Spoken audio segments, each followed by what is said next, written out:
আপনারা জানার পর অবশ্যই খুশি হবেন।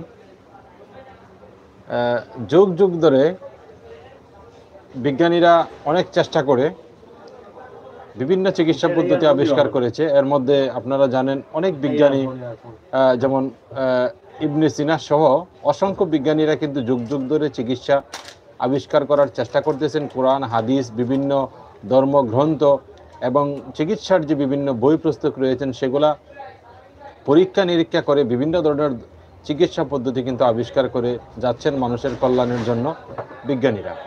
কিন্তু এর মধ্যে বাংলাদেশ সহ বাংলাদেশ, ভারত, পাকিস্তান, নেপাল, ভুটান এবং ইরাক এই সমস্ত রাষ্ট্রগুলোতে বিশেষ করে কিছু ধর্মান্ধ কিছু মানুষ আছেন।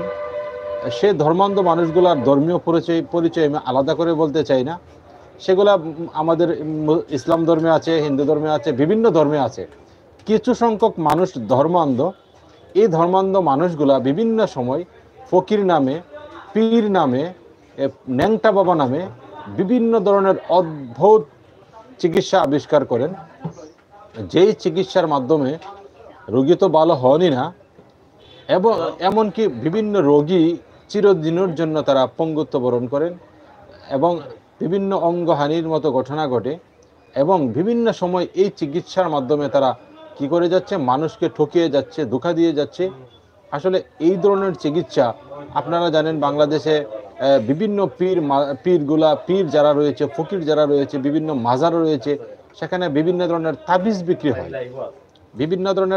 বিক্রি হয় এবং বিভিন্ন পীর বাবাদের শরীর ধোয়া যে পানি আছে, এই পানি দিয়ে তারা কি করে, তারা গোসল করলে এই পানি বোতলে ঢোকায় এবং এই বোতলের পানি তারা খায়। দেখুন, একটা মানুষের অঙ্গ প্রত্যঙ্গ ধুয়ে যখন পানি যায়, কত ময়লা আবর্জনা ধুয়ে এবং সেই জায়গার পানি বোতলে ভরে তারপরে তারা বাচ্চার জন্য, রোগ মুক্তির জন্য তারা এগুলাকে ব্যবহার করে, এগুলা খায়। ইন্ডিয়াতে আপনারা জানেন বিভিন্ন এই যে গরুর যে মুতে, এই মূত্র এবং গোবর এগুলাকে খায়। আমাদের বাংলাদেশের মুসলমানরা পীরদের এই যে বিভিন্ন অঙ্গ প্রত্যঙ্গ, গোপন অঙ্গ আছে, এগুলো ধুয়ে যে পানি যায়, এগুলা তারা খায় এবং মাজার দোয়া পানি তারা খায়। এইভাবে ধর্মের দোহাই দিয়ে, ধর্মের অন্ধবিশ্বাসকে কাজে লাগিয়ে এই ভণ্ড বাবা, শিকল বাবা, ন্যাংটা বাবা, গাজা বাবা, এই বাবারা, বিভিন্ন সন্ন্যাসী, পীর, হুজুর, এই ভণ্ড প্রকৃতির কিছু মানুষ তারা উদ্ভট ধরনের চিকিৎসা আবিষ্কার করে থাকেন। আর এই চিকিৎসার মধ্য দিয়ে মানুষকে ধোঁকা দিয়ে টাকা মেরে খায় এবং বাচ্চা যাদের হয় না তারা তাদের বাচ্চা দেওয়ার নামে এই বন্ড হুজুর, এই বন্ড কিছু পাগলা বাবা, এই বন্ড কিছু ফকির দরবেশ, কিছু ঠাকুর, তারা মেয়েদের সাথে, মা বোনদের সাথে সেক্স এবং বিভিন্ন ধরনের কাণ্ড ঘটিয়ে থাকে। বাচ্চা দেওয়ার নামে অন্ধকার রমিয়ে নিয়ে তারা চিকিৎসা দিয়ে থাকে। এগুলো আসলে কোনো চিকিৎসাই নয়। এই ধরনের যারা রয়েছেন, আপনারা যে ধর্মেরই থাকেন, এই কুসংস্কার কোনো ধর্মেই নেই ভাই। এটা কোনো বিজ্ঞান তাদের এই ধরনের চিকিৎসাকে সাপোর্ট করে না। দেখুন, বাংলাদেশের আমাদের বিভিন্ন চ্যানেল নিউজ করেছে, ডিবিসি নিউজ সহ, এই যে দেখুন প্যারালাইসিস রোগীকে তারা লবণ দিয়ে মাটির গর্তের ভিতরে ঢুকিয়ে রেখে এই মাথা পর্যন্ত, কল্লা পর্যন্ত মাটির ভিতরে তারা ঢুকিয়ে দিয়ে তারপর ঘন্টার পর ঘন্টা, দিনের পর দিন এই যে মাটির ভিতরে রাখার পর নাকি প্যারালাইসিস নাকি ভালো হয়ে যায়। এতে করে তো প্যারালাইসিস আরো বাড়বে এবং রোগীর দেরি হওয়ার কারণে এই রোগ আরো বাড়তে পারে। এমন হতে পারে যে এই রোগ আর ভালো হবে না, এই প্যারালাইসিস আর কমবে না। এইরকম অন্ধ ধর্মবিশ্বাসকে কাজে লাগিয়ে বন্ডামি করে যাচ্ছে আমাদের বিভিন্ন ধর্মের নাম ব্যবহার করে। আমাদের ধর্মীয় যারা সরল মনা মানুষ আছেন তাদেরকে ধোঁকা দিয়ে এই ধরনের ভণ্ডা পীরেরা, বন্ডা ঠাকুর, বন্ডা পীর, বন্ডা হুজুর, কেল্লা বাবা, পাগলা বাবা, এই ধরনের বাবারা কিন্তু আকাম কুকাম করেই যাচ্ছে। যেখানে শত শত বিজ্ঞানী গবেষণা করতে করতে মারা যাচ্ছে, শত শত বিজ্ঞানী ওষুধ আবিষ্কার করতেছে, শত শত হাসপাতাল, বড় বড় ডাক্তার, ইঞ্জিনিয়ার যারা আছেন আমাদের জন্য মানে আপ্রাণ চেষ্টা করে যাচ্ছেন রোগের চিকিৎসা আবিষ্কার করার জন্য। সেখানে এই ধরনের ভণ্ড বাবারা এই ভণ্ড চিকিৎসার নামে তারা টাকা পয়সা লুটপাট করে যাচ্ছে। দেখুন এরকম একটি গুরুত্বপূর্ণ ভিডিও, আপনারা দেখুন, দেখলে আপনাদের মাথা নষ্ট হয়ে যাবে, এটা কিভাবে সম্ভব ভাই। দেখুন 6 ঘন্টা ধরে গলা পর্যন্ত মাটি চাপা দিয়ে সুস্থ করার চেষ্টা করা হচ্ছে প্যারালাইসিস রোগীকে। রোগীকে মাটিতে পুঁতে রেখে এমন অদ্ভুত চিকিৎসার ঘটনা ঘটেছে বগুড়ার সারিয়াকান্দি উপজেলায়। বাতাস লাগলেন তো আমরা এই মাটির মধ্যে এক গলা গাঁথা করে পুঁতে করি, আবার উপজেলা সদর থেকে মাত্র 2 কিলোমিটার দূরে যমুনা তীরবর্তী গ্রামটির বাসিন্দারা দাবি করেন এমন চিকিৎসা এর আগেও করা হয়েছে এই এলাকায়। প্যারালাইসিস রোগের চিকিৎসায় ডাক্তারদের প্রতি মোটেও আস্থা নেই তাদের, তাই চলে এমন উদ্ভট চিকিৎসা। ডাক্তার কাছে ওটা পঙ্গু, ওটা মরা, ওটা একবারে ফেলে দেওয়ার ওই রোগী, ওই রোগীকে আর দিন দিন ভরা বাঁচা পাবেন না। দিন কয়েক আগে হঠাৎ করেই বাম হাত পা অবশ হয়ে যায় সত্তর্ধ ভুলু মণ্ডলের। স্থানীয় কবিরাজ মিলনকে দিয়ে ঝাড়ফুঁক করালেও তাতে কোনো কাজ না হয়, তারই পরামর্শে শুরু হয় গর্ত বা মাটি চিকিৎসা। প্রতিবেশীদের সহযোগিতায় বাড়ির উঠোনে খোঁড়া হয় গর্ত। সেই গর্তে ভুলু মণ্ডলকে শুয়ে 5 কেজি লবণ দিয়ে মুখমণ্ডল বাদে পুরো শরীর মাটি চাপা দিয়ে রাখা হয় প্রায় 6 ঘন্টা। একই সাথে 5 ফুট গভীর আরো একটি গর্ত করা হয়। স্থানীয়রা জানান শুয়ে মাটি চাপায় কাজ না হলে রোগীকে 5 ফুট গভীর গর্তে দাঁড় করিয়ে মাটি চাপা দিয়ে রাখা হবে। মাটি দিয়ে চাপা থাকা অবস্থায় ভুলু মণ্ডল জানান বেশ ভালো অনুভব করছেন তিনি। আমাদের একটু ভালো ধার আছে, মাটির নিচে রাখার পরে ওর কথাবার্তা সব পরিষ্কার হয়ে গেছে, এখন মোটামুটি হাত বসা ঘটনার সময় উপস্থিত তার স্বজন ও স্থানীয়রা দাবি করেন প্যারালাইসিস জাতীয় রোগে এই চিকিৎসা বেশ কার্যকর। গ্রামের অন্তত শতাধিক নারী পুরুষ নানা বয়সী মানুষের সে ভিড়ে কারোর সাথেই কথা বলে মনে হয়নি অবাক হয়েছেন কেউ এমন কাণ্ডে। তারা মনে করেন হাসপাতালে নেওয়া হলেই বাঁচানো কঠিন হবে ভুলু মণ্ডলকে। আমরা এরকম ভাবে হাসপাতাল নিয়ে না, হাসপাতাল নিলে আরো ন্যাংরা হয়ে থাকে। মিলন নামে একটা কবিরাজ আছে, ওই ছেলেটা এসে ঝাড়ার পরে ভালো হয়ে গেছে, আমরা দেখলাম।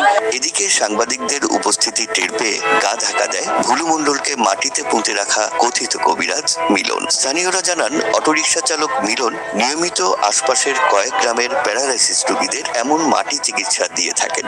তবে পরবর্তীতে খোঁজ নিয়ে জানা যায় মাটি চিকিৎসায় কাজ না হয় শনিবার রাতে ভুলু মণ্ডলকে চিকিৎসার জন্য ঢাকা মেডিকেলে নিয়ে গেছেন তার সন্তানেরা। 250 শয্যা বিশিষ্ট মোহাম্মদ আলী হাসপাতাল বগুড়ার আবাসিক মেডিকেল অফিসার ডাক্তার শফিক আমিন কাজল জানান কথিত এমন চিকিৎসায় রোগী সুস্থ হওয়া তো দূরের কথা, সময় ক্ষেপণের কারণে উল্টো রোগীর অবস্থা খারাপ হতে পারে আরো। আধুনিক এই যুগে এসেও মানুষের মাঝে এমন কুসংস্কার এবং ভ্রান্ত ধারণার পেছনে সুশিক্ষার অভাবকে দায়ী করছেন তিনি। হয়ে থাকতে পারে, তাহলে এই ট্রিটমেন্টের দ্বারা তার ক্ষতি হবে, উপকার তো হবেই না, তার ক্ষতি হবে, সময়টা নষ্ট হলো। এবং মানে অনেক সময় এগুলো একটা পজিশনের ব্যাপার থাকে, পোস্টারেরও ব্যাপার থাকে। আমরা তো দেখেন যে একটা যে কোনো মানুষ আহত হলে বা যে কোনো মানুষের ভাঙাচোরা হয়ে গেলে তখন আমরা দেখি যে একটা নির্দিষ্ট পোস্টার মেনটেন করে এক জায়গা থেকে আরেকজন ট্রান্সফারের কথা। সেখানে উনি বালির মধ্যে মানে লবণ তো একটা ভালো জিনিস কখনোই না, তাই না? দেখতে পাচ্ছেন অবশ্যই আপনারা এই ধরনের যারা ধর্মের নাম বিক্রি করে পীর বাবা, ন্যাংটা বাবা, ফকির বাবা, এই রকম সাধু বাবা, যে ধরনের বাবারা রয়েছেন যারা মানুষকে চিকিৎসার নামে ধোঁকা দিয়ে যাচ্ছেন, মানুষের সর্বনাশ করতেছেন, এদেরকে আপনারা যেখানেই দেখবেন পার্শ্ববর্তী আইন শৃঙ্খলা রক্ষাকারী বাহিনী যে পুলিশ স্টেশন থানা রয়েছে সেখানে আপনারা যোগাযোগ করবেন, সাথে সাথে তাদেরকে ইনফরমেশন জানাবেন যাতে তাদেরকে পিঠ মারা বান দিয়ে তাদের পিছনে পেদানি দিয়ে যাতে থানায় নিয়ে ঢুকে যাদেরকে জেলখানায় ঢুকিয়ে দেয়। এই ধরনের নরপশুরা এরা আসলে কোনো চিকিৎসক না, তারা নিজেদের চিকিৎসাই তো নিজেরা করতে পারে না, তারা নিজেরা ভালোভাবে গোসল করতে জানে না। পরিষ্কার পরিচ্ছন্নতা এটা ইমানের অঙ্গ, এটা বিভিন্ন রোগ থেকে বাঁচার সবচেয়ে বড় একটি উপায় হলো পরিষ্কার পরিচ্ছন্নতাকে না তারা গোসল করে না, তারা গাঁজা খায় চুলগুলোকে জট লাগায় রাখে, এবং তারা সবচেয়ে অপরিচ্ছন্ন। এরা মানুষ নামের এক ধরনের জানোয়ার, এক ধরনের প্রাণী। এরা কোনো ধর্মের কাতারেই পড়ে না, এরা কোনো ধর্মের অনুসারী না। এরা আসলে ধর্মের স্টাম্প কার্ড ব্যবহার করে ধর্মপ্রিয় মানুষগুলাকে মানুষদেরকে ধোঁকা দিয়ে তারা টাকার ধান্দা করে এবং বদমাশ এবং লুচ্চামির ধান্দায় মধ্য থাকে। এদেরকে আপনারা আইন শৃঙ্খলা রক্ষাকারী বাহিনীকে খবর দিয়ে ধরিয়ে দেবেন, এদেরকে যাতে উত্তম শাস্তি হয়, তাদের এই রকম চিকিৎসা পদ্ধতি যাতে বন্ধ করা হয়। পৃথিবীর মানুষ তো আমাদেরকে দেখে হাসবে ভাই। আমরা যারা ভারতবর্ষের মানুষ, বাংলাদেশ, পাকিস্তান, ভারত, আমরা এই সমস্ত দেশগুলোতে, নেপাল, ভুটান, আমরা যারা বাস করি, আমাদের যদি দেশে যদি এই ধরনের চিকিৎসা পদ্ধতি চলে, তাহলে ইউরোপ, আমেরিকার উন্নত বিশ্বে যারা বসবাস করে তারা তো আমাদেরকে মানুষ বলবে না, তারা তো আমাদেরকে জানোয়ার বলবে। তারা বলবে যে আমরা আসলে কি দেশে আমাদের দেশে কোনো মানুষ নেই, প্রতিবাদ করার কোনো কেউ নেই। আইন শৃঙ্খলা রক্ষাকারী বাহিনীরও তো কাজ তাদেরকে ধরা, গ্রেফতার করা।